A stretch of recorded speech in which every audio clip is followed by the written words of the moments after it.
So welcome everybody. We are today at our Be Women Dialogues, November 2019. And this video conference will last 50 minutes.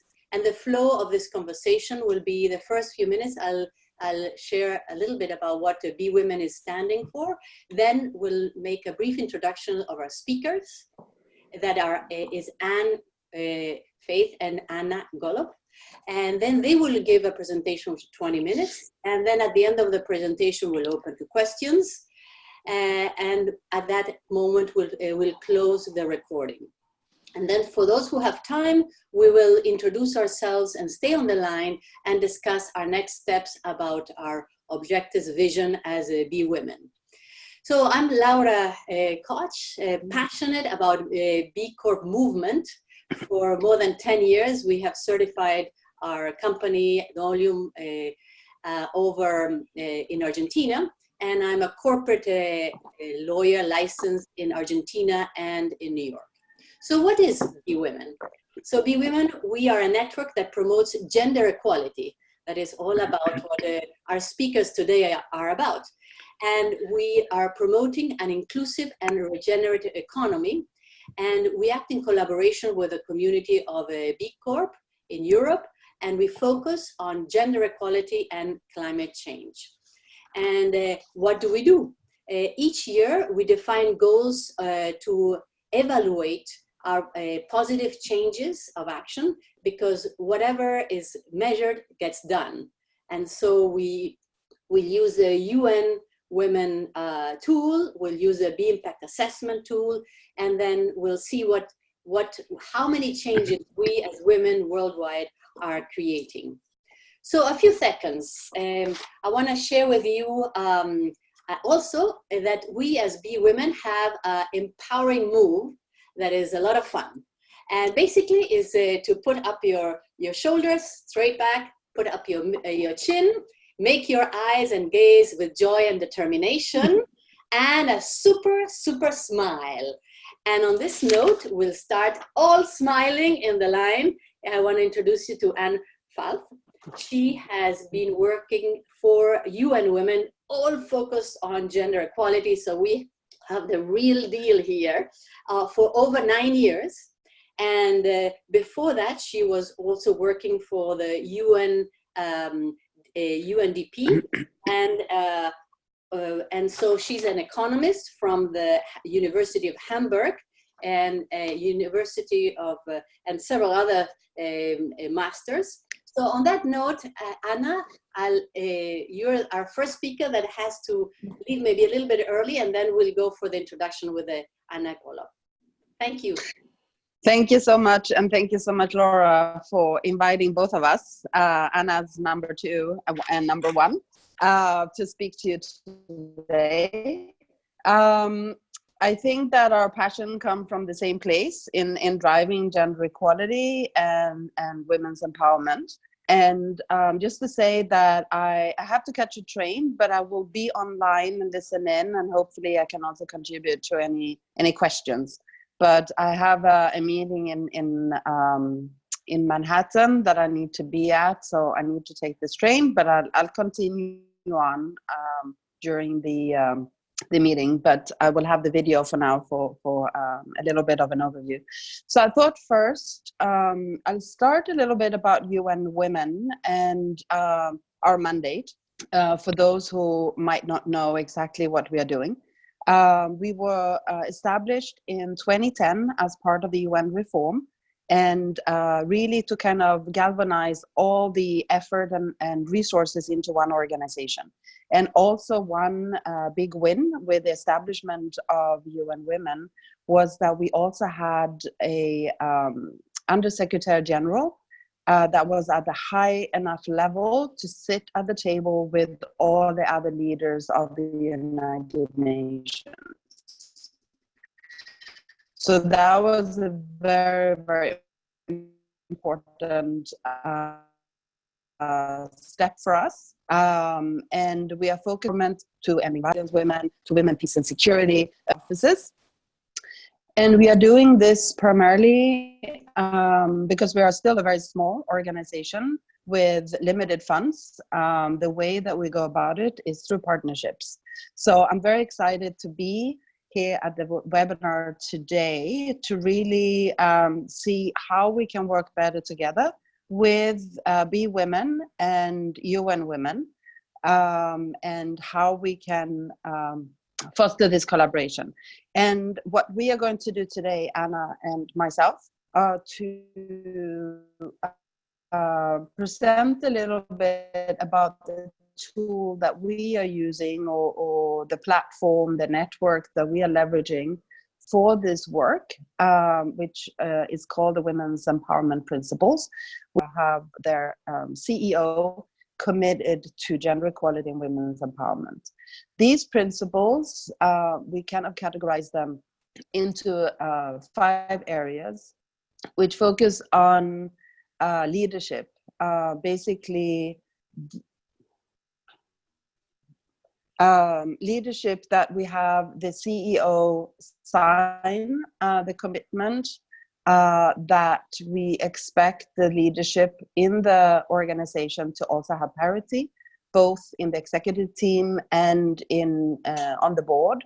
Also, we expect that these leaders will lead with a gender equality and women's empowerment agenda, etc., etc. The other 3 more thematic pillars are workplace issues, marketplace issues, and community-based issues. So we are looking at the workplace from equal pay to sexual harassment to work-life balance, and all of the different issues that we can address under the workplace. Recruitment, retention, re-entry, promotion, etc., also falling in this category. Marketplace, we are looking at work more together and for companies to buy more from women entrepreneurs. And this is, we've had, and Anna can talk a little bit more about that, as we call a flagship program that we have, gender responsive procurement, and how can we get companies to buy more from women entrepreneurs. But also we are looking at, and we have an initiative called Unstereotype Alliance, where we are looking to eliminate all stereotypes in advertising and marketing. The 6th pillar, the 6th principle under the 4th pillar is really around engaging with women in the community to really understand their needs and desires and opportunities for engagement, and engage them in decision making, in making sure that when the company is locally operating, that they're actually taking the women and girls into account. And then the 7th one, which is where we have also come together with Laura and been discussing the very, very important element of reporting and transparency. And we feel that today we've come a long way. Our women's empowerment principles were established in 2010, about the same time as UN Women. And at that time, all we could dream about was to get those commitments from companies. Today, the world looks very different. And maybe I could touch a little bit about the factors that we see are driving this change over the last decade, that now we feel that it's actually possible to require from company a little bit more transparency around what they do and what they don't, but also how they can talk about it. And some of those drivers is, of course, capital. We can see, and we actually had 2 months ago, an opportunity for investors, asset owners and asset managers to sign up to an investor statement. Within a few weeks, the window was open, to sign this investor statement. We had 4 weeks of an opportunity, and we got 66 investors, primarily from Europe, 1 from Australia, and I think 1 from the US, but we were focusing primarily on Europe for this one. and they are managing about $4 trillion. What they signed up to was to pay more attention to gender equality in their investments, but also to look at the companies that have signed the Women's Empowerment Principles as an entry point for making their investment decisions. So we see capital really, the investors are really looking at this both from a beneficial for their investment, but also to minimize the risk of their investment. Believing that a company today that is not paying attention to gender equality is a risky company. Other factors that we're looking at is the talent. And the talent are really, the generation Z and the millennials are really looking to companies to see if they have the right policies, the benefits, etc., to be able to be a good employer. But we also see business partners and other actors playing a tremendous role. We also see governments paying increased attention to holding companies to account when it comes to gender equality. So there's an increasing and stronger force at this moment, and we are capitalizing on it. And you will get a little bit more details from Anna Gollub, who will talk a little bit about what we are doing with all this. But I invite all of you to work with us and to really capture the case studies, good practices where they are. And we are currently working both on guidance on different thematic areas, but also on case studies from companies where we really go in depth so that other companies can learn from each other. And from these materials, we are going to build an e-learning course. So I really hope this is just the beginning of our conversations today.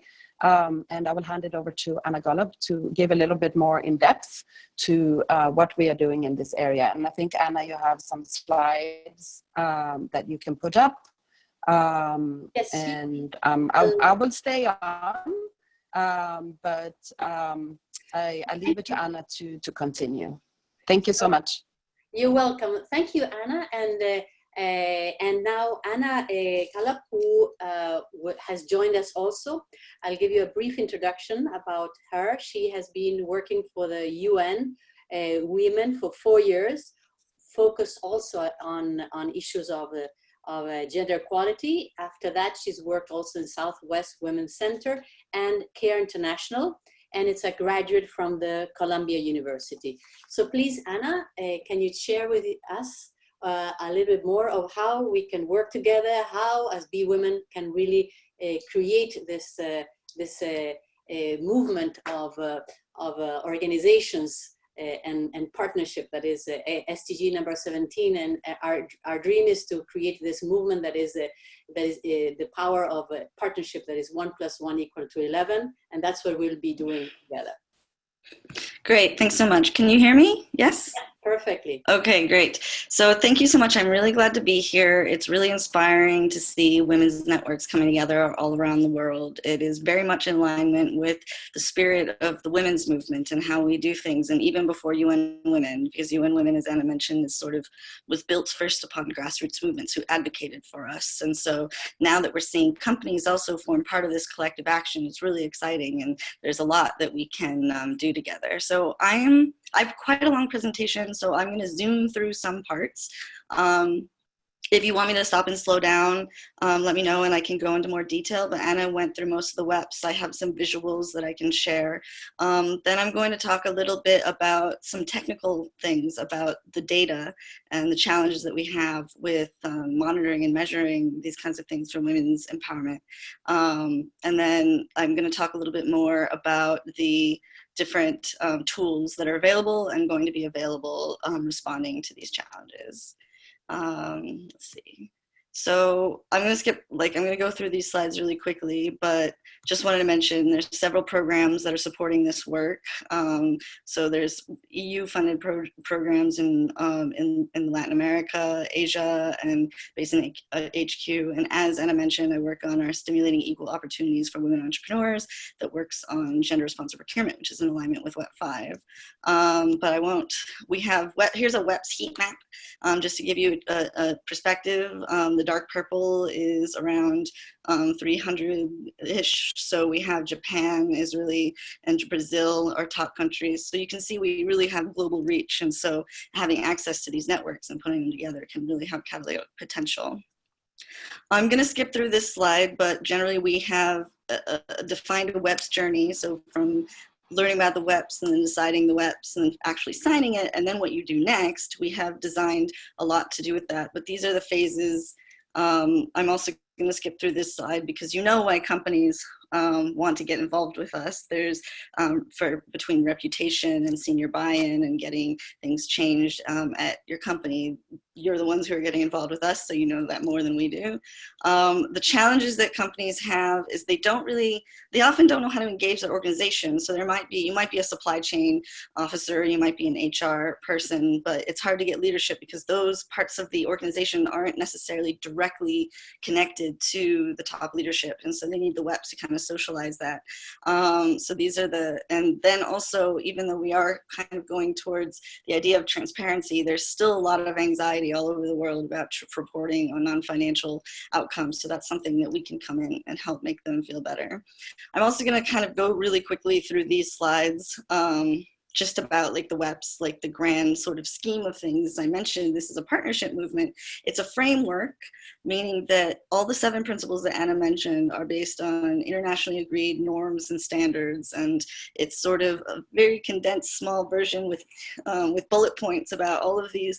We have international labor standards, there's other trade standards and human rights that these are based on. So these are very well rooted in all of the kind of findings and challenges and agreements all throughout the world of what looks like gender equality. It's also a movement, as you know, because you're part of it. It's a partnership formally between UN Women and UN Global Compact. We lead it, but every time we work on the WEPs with another company, that's also a partnership. And then it's a journey, because nobody has all of these things complete yet to their best contribution. So it's a journey. You might not start out perfect, but it's about incremental progress and continuous improvement and working together that we can make these work. And so it's a journey. The premise of them, as you know, and the reason you're all in this business together is that there's an intersection between where women's empowerment is taking place, especially in the rights area, with actual returns. So there's a business case for, and women get economically empowered and companies benefit. So it's actually a win-win. That's not to say that companies benefit from all the rights or that the rights benefit from all the types of things that are making money, but where we can focus together with the different strategic advantages that we bring is this area of intersection where we locate the WEPs. As Laura mentioned, this is our theory in 2010 to come up with the WEPs, and it was a multi-stakeholder engagement. Everyone came together, they defined the WEPs, and now through reporting we can help everyone bring the WEPs back to where they went. So that's sort of the next step. So we came up with them, but it's really about creating these spaces for us to work together in partnership. I'm going to go through these super quick because you can read them, but the first one, as Anna mentioned, is leadership.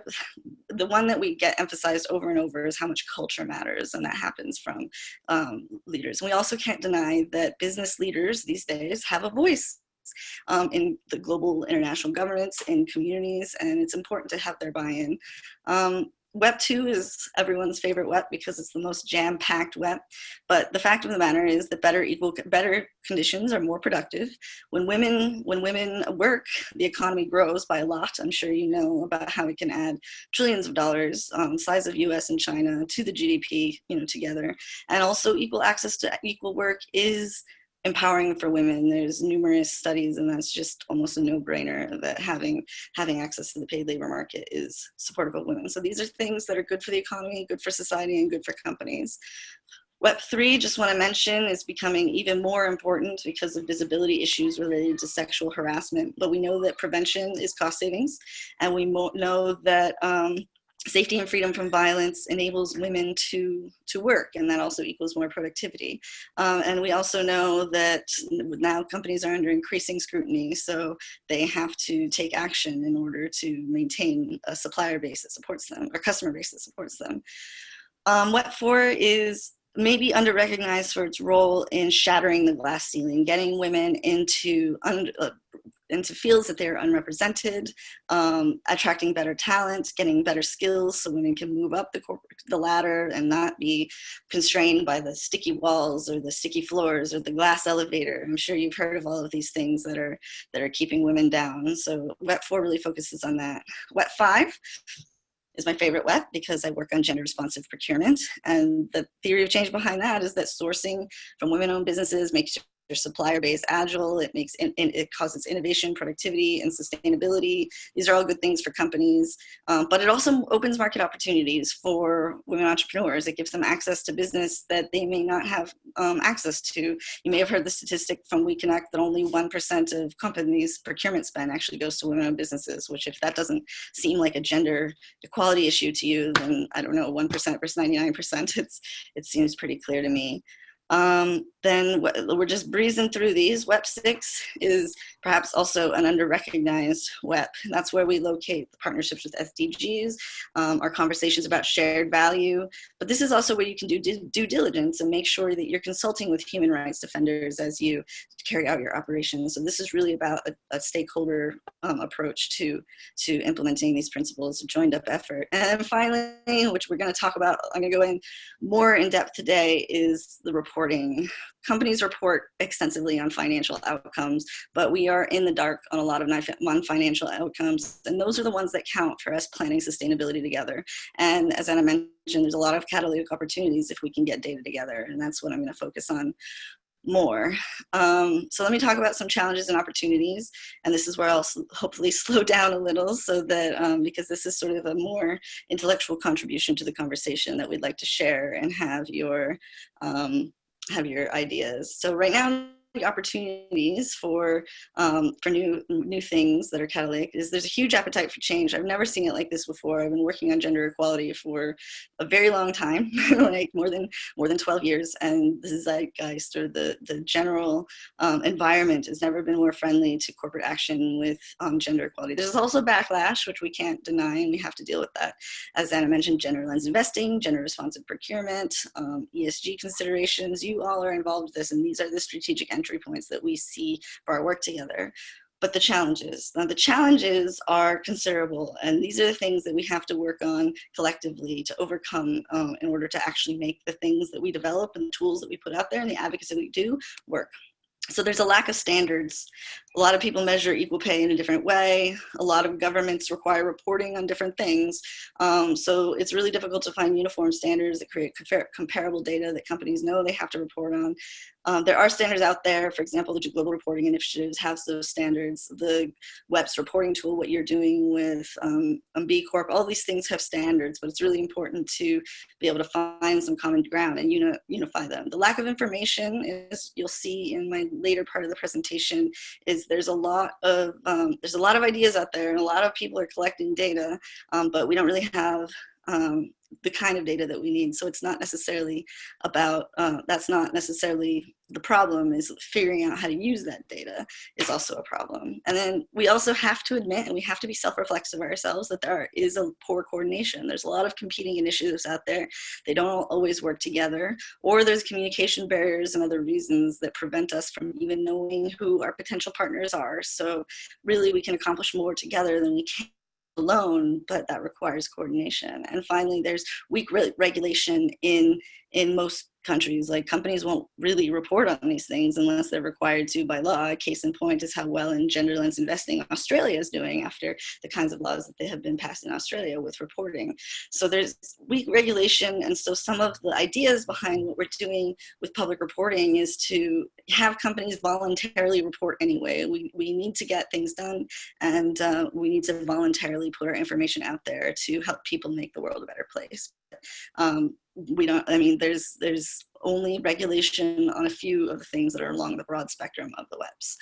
So how do we deal with all of those? It seems kind of, these answers are going to seem kind of obvious, but for lack of standards, we have to just agree to guidelines. For lack of information, we generate good data. For poor coordination, we integrate our efforts. And this is what's going to be exciting, and I'll talk about just a little bit at the end, is how when we have weak regulation, then we can create incentives, because we're not the government, but we can make it very attractive to do the WEPs, and that can help us, because they want to, most of the companies want to get involved with us to elevate their reputation. So even in absence of weak regulation by the government, we still have the regulation of public opinion. So that's still a very important form of support that we can get. So I just want to talk a little bit more about the data. I don't know, you might be familiar with the idiom, water, water everywhere, but not a drop to drink.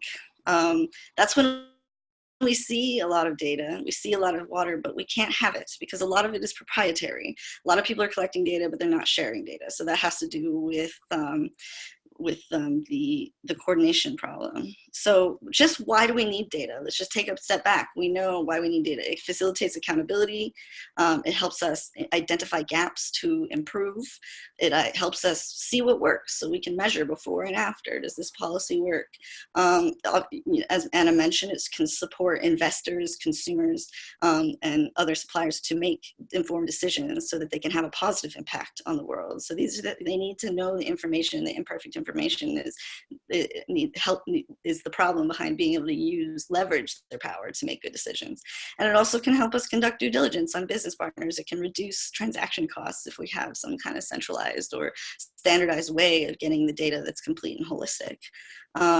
So the kinds of reasons that you might need data. So now I say, okay, data everywhere, but no one stops to think. But there is a good enough reason that there's a lot of data, and that's because data gets used for different types of things. So you wouldn't expect the same data everywhere across organizations, because the purpose and the use of it might vary depending on the objective. So academic research, advocacy, benchmarking, capacity development, certification schemes, disclosure. These are just lists of the kinds of things that you might need data for, but that data is going to be a little different. So just to keep in mind that we're all doing different things. Academic research is very different than benchmarking. Benchmarking is very different than public reporting. Self-assessment is actually very different than being transparent. So I mean, we can have our results, but sharing them is a whole other step. So here's some examples, as you know, of organizations that are collecting a lot of corporate data. And it's just important to note that it's an ecosystem, because Bloomberg has the Gender Equality Index. There's certifications like EDGE. Equileap is doing gender lens investing. Gender Fair has a really good tool. Global Reporting Initiative develops standards. The UN all over the place, UNDP, UN Women, ILO is doing, like, we're all doing different types of tools that we're working together for different purposes, but there are some overlaps, and that is why it's really important to have these opportunities to come together. This is just a little fun sort of way of saying, well, how do we get their data? And the thing is, it's quite tedious to get the data. You either mine public reports, you go through one by one and manually pick them out. You can survey clients. You can ask your companies to fill out a tool. In some cases, if you have a lot of energy, you can go through audit reports, but there's, like, data is tedious to get, and we don't always process it or organize that in a most efficient way. So I have a little poem for you to keep in mind, is that more data, because it's the data's fault. But no, it's not the data's fault. It's our fault. It's another coordination asymmetry issue that we can resolve together. Another reason why we have limitations I just mentioned is there's the high transaction costs of collecting data. There's low coverage. So some of us have little pots of companies here and there, but it by no means covers the whole population of companies that we'd like to be accountable to gender equality. Some of them are not comprehensive. We mapped a lot of the big data collection organizations against the women's empowerment principles. And there was a lot on WEP2 on equality at work, mostly for formal work, but not a lot of Web 5, which is when we get into supply chains where we find informal work. So there's major gaps, and there's also a lack of comparability. So it's really hard to compare your pot of companies to my pot of companies because we define equal pay in a different way. So, or the company actually defined equal pay in their own way. So how can we make decisions if really the way that companies got their results is not the same? So these are the kinds of challenges that we're facing that keep in mind to really evaluate the kind of tools that you want to use, the kind of data you want to put in those tools, and how you're going to use them. So there's a balance that you have to make when you're collecting data from companies, because you don't want it to be too hard because they're not going to give it to you. And if they're not participating, then there's really no hope for what we're doing together. But it can't be too easy either, because really we shouldn't be letting the companies off the hook. They shouldn't be able to get credit or support or benefit from our association if it's just too simple and basic and easy to achieve, because that doesn't accomplish our goals. So the point is that it's a balance, it's a balancing act. And that's why it's really important to have consultation all the time and make sure the users, the companies know, but make sure the experts that are advocates and governments who are duty bearers to hold them accountable, that also have a role in defining the kind of data that we're collecting and the kind and how and what its purpose is. The kinds of data, there's a lot. This is actually a working table for our development of the WEPS accelerator, which I'll touch on briefly. But the kinds of data that are being collected today and the way you can use it is there's some participation data. Are you showing up and having some impact on society, for example, by signing the WEPs and joining UN Women's website or joining B Corps? Are you involved?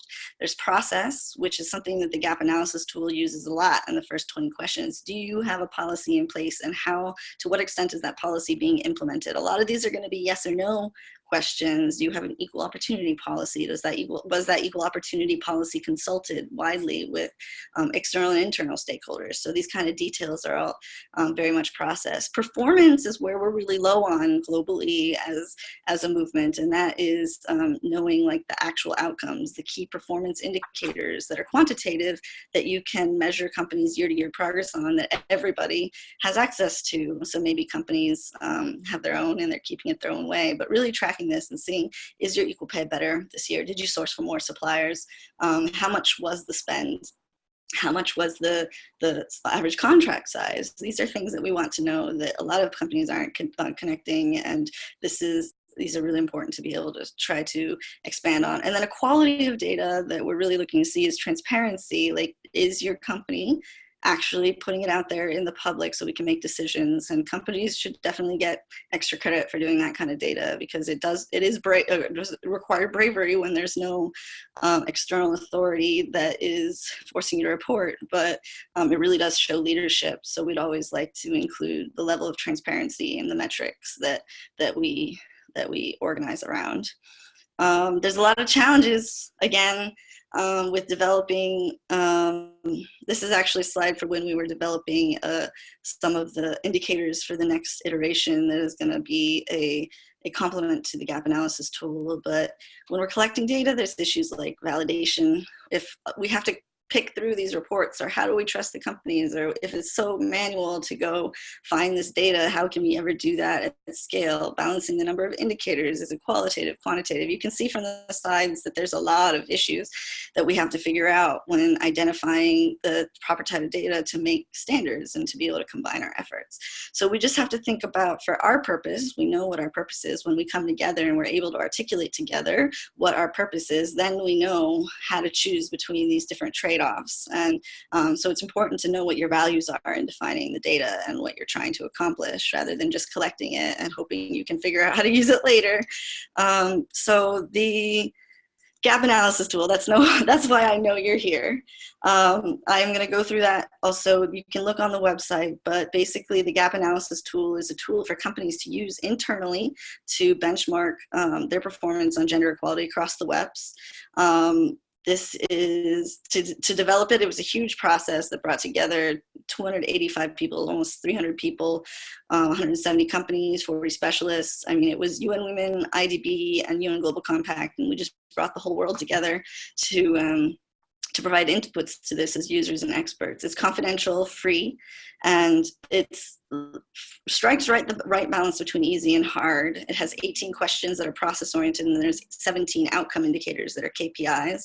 Each of the questions unfolds into a different sort of box where we have the lowest value, I guess, or the introductory value is commitment, and then you get more points for implementation, more points for measurement, and more points for transparency, as I just discussed. So it's very much in alignment with what I was talking about, the types of indicators and the depth and management of a company's implementation of the WEPs is just as important as their public commitment to the WEPs in terms of how they score, or if not. And then finally, it's not by WEP, but it's by 4 categories, which are leadership and strategy, workplace, marketplace, and community. So those are the 4 chunks of the 18 question test and a self-assessment.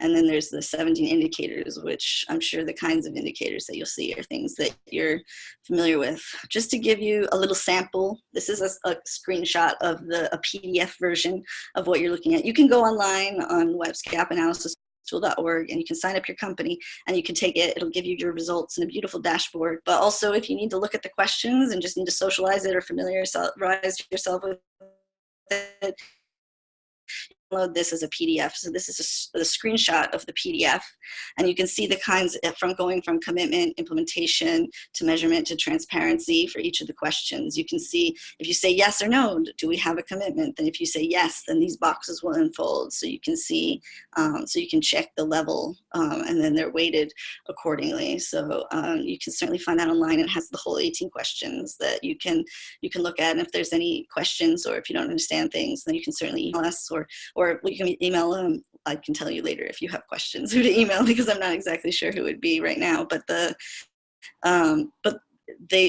point is, it should be really easy to read, and there should not be questions, because we worked really hard on making it as simple and understandable as possible.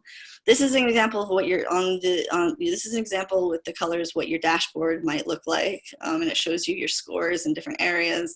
The best scores are leaders. It also gives you some scores on the individual questions.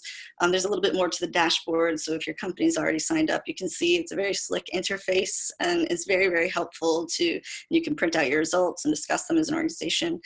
There's also a feature on the website where you can get aggregate results. Now, we can't tell you other companies, because we can't tell you how you can only tell confidentially what you do. Even we don't see how each company does, but we can see when we average all the companies together and divide it by sector or et cetera, then we can look at some of the performance. So we can make observations about different things. So this is really important for external users of the tool that really want to know how our company's doing. Is it improving? What are the differences among regions? What are the differences among sectors? So that's really helpful, and that's also on the website. And so my final thing that I want to talk about is where we're going next. This slide maybe is premature, but what we have is the Global Compact UN Women IDB tool is an internal tool. It's for companies to use. It's not for them to share yet. But using those indicator frameworks, what we're trying to do, because we've already come together and agreed to the main standards, so we're going to continue them. And the idea is to actually use these incentive mechanisms, as I said, to try to encourage and incentivize public reporting. So to share your results on different indicators so that we can use them and help companies hold accountable to. I just have because again, the WEPs is a journey. You start out maybe good, or sometimes people start out bad, let's see, and then through the sort of different tools available to you, whether they're the government or sort of the kind of system that we'd like to offer. It's a journey, and so we'd like to help bring companies to actual public reporting. What I'm going to say, I just want to make it clear that it's not trying to compete with the actual gap analysis tool. It's in heavy development, very early stages, and it's meant to be a complementary good. Some of the names and designs are just, don't worry about that. And we're really early in the process, but the idea behind it is the following. Using gamification strategies as an alternate to certification and ranking. So UN Women doesn't certify directly. We can work with governments who can then certify, and we can't rank because that would show that a preference for one company, which is against the UN mandate. But why not create a little bit of friendly competition? So the idea is to have badges that when you accomplish the WEPs on the various vectors that we have defined together as a movement. You can show that on your company profile or on your website that you're earning badges based on your level of implementation. So it's a game. It's not a ranking. It's not a certification. It's let's try to get as many badges and complete our badges that we can. And it encourages public reporting. The kinds of indicators, as I mentioned, participation, process performance, and transparency. These are the depth that you'll get, and you'll get badges as you complete more of these that can be showcased. There was going to be 2 levels, but we recently had a consultation, which Laura was there, and we decided, okay, 2 levels is not enough to show the journey. We're going to do 4 levels. So just stay tuned for the next visualization of that. But ideally, this would all be on an online dashboard that there'd be 3 kind of entry points. There'd be what the consumer or the user uses so that they can see the company profile.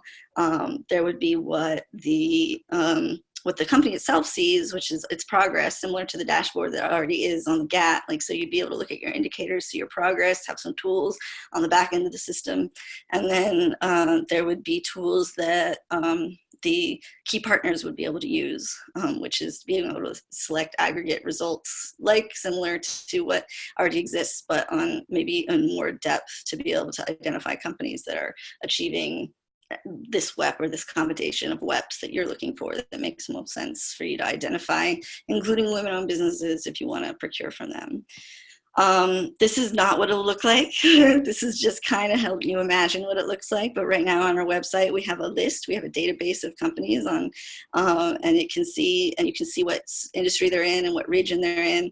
And so imagine there's 7 WEPs, there's 7 categories. So you can get, right now it was when there was only 2 WEPs per badge. But we have icons for each of the WEPs, and you can see, for example, we have city having the key. Actually, at the time was that the black was the best, the amazing, and the light was the good. So in this example, that is just an example, you'd see that they've achieved all of the WEPs, and they're still working to get the perfect score on the health and safety, which might be the hardest one to give, because you want to have the validation really, really done well for that, because if anything ever happens, then everybody's at risk. So that's why it'll be very hard to get the health and safety one, because you really have to show your zero tolerance policy for sexual harassment. But this is just maybe what it might look like, so that you would be able to go and see the badge, search by badge. The badges will be designed. This is just what we can do on our PowerPoint, so don't get too worried. So I'm closing up now, so I see that maybe it's time for questions. But this is just the information. For the WEPs, you can go to empowerwomen.org/WEPs. That's where our WEPs website is. And if you need to contact the WEPs Secretariat for any reason, you can email weps@unwomen.org. So I hope that wasn't too long and too fast, but I'm open for questions now. Thank you. Wow. Anna, this was amazing. And maybe we could stop sharing the screen so we can start and see the other women who have questions. So I'll start with the first question. First of all, you mentioned very clearly that there's a huge appetite for change. Actually, in the last 2 years, it's been amazing how gender lens investing has just grown exponentially. The importance of talent recruitment in focusing on gender is so important. So the question I have is that there's many women in this group that really want to create change. And one of the ways we're doing it is by measuring our actions through the year, and that's our whole goal. But they want to go beyond, and they want to change legislation. And so, in your experience, how did it happen? What are your best practices to help change legislation? For example, how did it happen in Australia? How did the WEPs become so important in Brazil? If you can give us a little bit of a background on that. Oh, wow. That is like a gigantic question.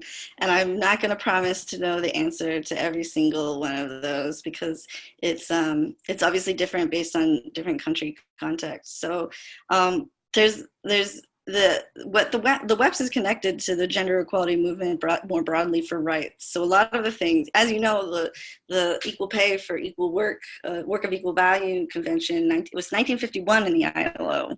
In the early years of the CSW, even in the 40s in the United States, there was a lot of efforts to change legislation for equal pay, and that's more than 60 years ago, nearly 70 that we're at. And so changing legislation is we stand on the shoulders of giants. It's something that generations have been doing to work together. But a lot of the major victories are during the civil rights movement, when companies start recognizing, when governments start recognizing and legislating equal opportunity policies in places like places where there was a civil rights struggle or movement. Also, for example, in South Africa, there's a lot of linkages between opportunities. For example, the Broad-Based Black Economic Empowerment Act is also linked to a lot of the WEPs, because there's a lot of mutual benefits to viewing the intersectionality side of things. So where there's also action on race, ethnicity, disability, etc., there's also synergies with what we're doing with women and women who have different race, disability, etc. So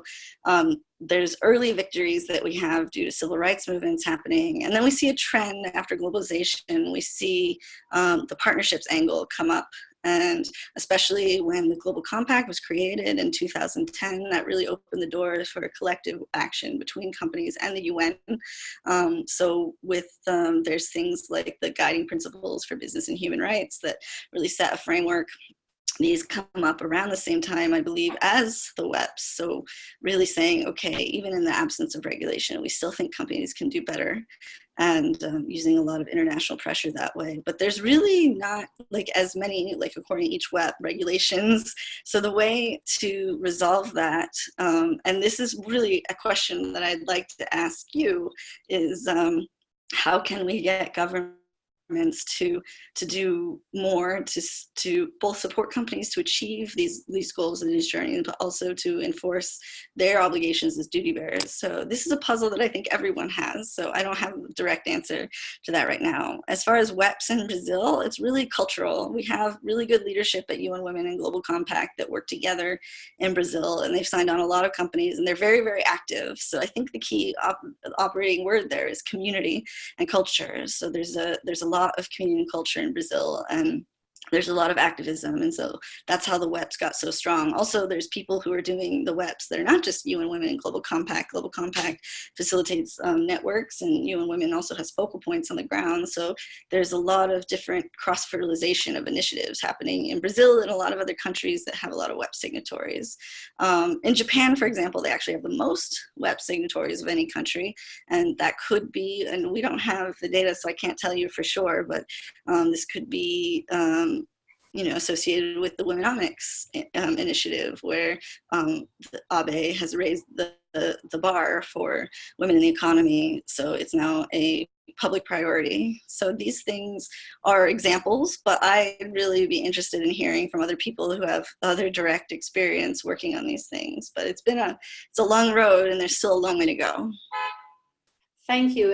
And we have a few other questions, but as soon as I heard about the gender gap analysis tool, actually I did it for my company, and it was really eye-opener. Basically, when you do any tool of these, including the B impact assessment, you actually become aware of things that you might not have taken in consideration.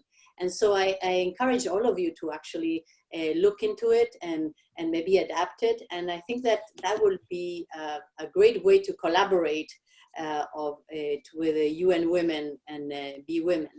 And the other question, if you can tell us more about how this whole tool is being developed, that you are developing, and why did it come to fruition? Oh, yeah, that's a good question too. So basically the process is we decided, as part of the EU funded program, that's one of our deliverables, to create what we had as a badging system. The more we talked about it, the more we thought about it, the more it sort of grew in ambition. And so we planned to just peer review the idea because we decided on 2 consultations. You were at one of them. So we're in the early stages. The first consultation was with experts that gave us input on the design. So we worked with a firm. We got some pro bono support or in-kind support from the city for us to work from a firm called Lippincott to help us orient ourselves with how to design a game. So they did some initial mapping for us, and that inspired us. So we realized the hard part was going to develop the indicators and standards. And so we really are basing this by a consultative process and also aligning with the gap analysis tool and other things that exist. So the first consultation was October 1st. That's when we got feedback that not 2 levels, but 4 levels. And everyone was on consensus about that. The next step is to really interview potential users of the tool to see if it's even feasible. Are we dreaming too big that companies will actually report decent KPIs on each one of the webs? Is this the future? Are we in that future yet? And then, so that consultation is being planned, not confirmed, but possibly on the margins of the Women's Economic Empowerment Global Summit, which is taking place in Sharjah, UAE. And that's through our flagship program on opportunities for entrepreneurs. And so we might have a gathering of companies who are based in Dubai as the focus group for, if they were users, what would they say? Like, how's our idea working? So we're really it's an iterative process, and it's very much started with the mapping of the indicators and seeing what was the landscape and where were the gaps and what is the strategic space that we can occupy, because obviously the gap analysis tool has been tremendously successful. We're not trying to compete or replace with that. It's just, what is the next step on the journey? What are the tools we need? And this is what we came up with. Thank you very much. And I'm asking Anna, Isabel, do you want to ask the question so everybody gets the answer that you're looking for about rural women and the effect it has? Absolutely, yes. Anna Faith answered me privately, but I hope that she's going to have the opportunity to answer everybody. As a rural woman that is working from home, and is what, gender inequality is very obvious in rural areas, especially because there is a lot of inequality compared with urban areas. So, and then it affects women especially. So I was wondering about the tool, if, rural women and the reality, their challenges in their day-to-day, entrepreneur ideas or businesses or being part of the, the working space, if that has been taken into consideration when building this tool, the questionnaire, and if it's been something to, that you have had in your mind when you've been having all these conversations. Yeah, no, that's a really good question. First of all, let's acknowledge that a lot of the stuff for corporate action is focused on middle-class women in Western countries, and so will this meet their needs too? There's a couple of WEPs that are particularly relevant to working with rural women, and that I believe is WEP 6 with working in the community and doing due diligence, which is going to happen more rigorously when you're working with agricultural workers, ideally, because these are places that you're expanding in communities. So there's not very much out there that is measuring this, and we found that's a huge gap, and we know we have to fill it. The other one is supply chains. The WEP 5 is about, like, supply chains are vast, and they go into there's first tier suppliers, but there's certainly informal agriculture workers, informal women working from home in rural areas that are within supply chains, either working remotely or informally through sub-distributors. This is a huge complex network, and WEP 5 is maybe one of our most difficult ones to do, just because there's such a heterogeneity of what entrepreneurs are and what, like, a supplier is, and how far down the supply chain we can go to collect data. Obviously, companies are a little bit reluctant to even, or don't even know what's going on at the very bottom tiers. So we just are in the beginning, where we consulted a few experts that are doing this kind of work. But I think that's a really fantastic suggestion about making sure that we have the voices of women included. And that would probably be one of the steps that we would want to do in conjunction with also consulting the companies. So yes, that's an excellent question. And no, we haven't done enough, I'm being honest. And I think that when we have suggestions like this, it helps us know to do more. I have to move away from my computer for 2 seconds to plug it in. So I'm not disappearing, but I'm listening to the questions. Okay, so basically a few have asked about the possibility of having the recording of this this call and the PowerPoint. Actually, we will have the recording in the website. We're launching today the Spanish website. Most probably this week we'll launch the English website of Be Women and the Portuguese one. I know Belen is frowning and say, "Oh my God, yes, Belen here is our director here of helping us be women all throughout Europe." And so on this note, I think that we are practically on the hour.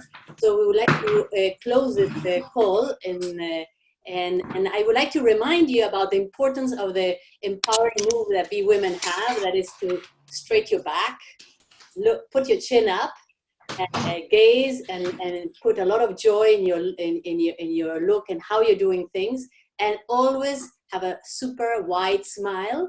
And on that, I would like to thank both Anna Falth and Anna Gollub for all your contributions, and we will definitely be hosting this recording in our website that is coming up very shortly. Thank you, everybody, and we'll hope to hear from you very soon. Our next call is actually by Jessica Thompson, who is the chair of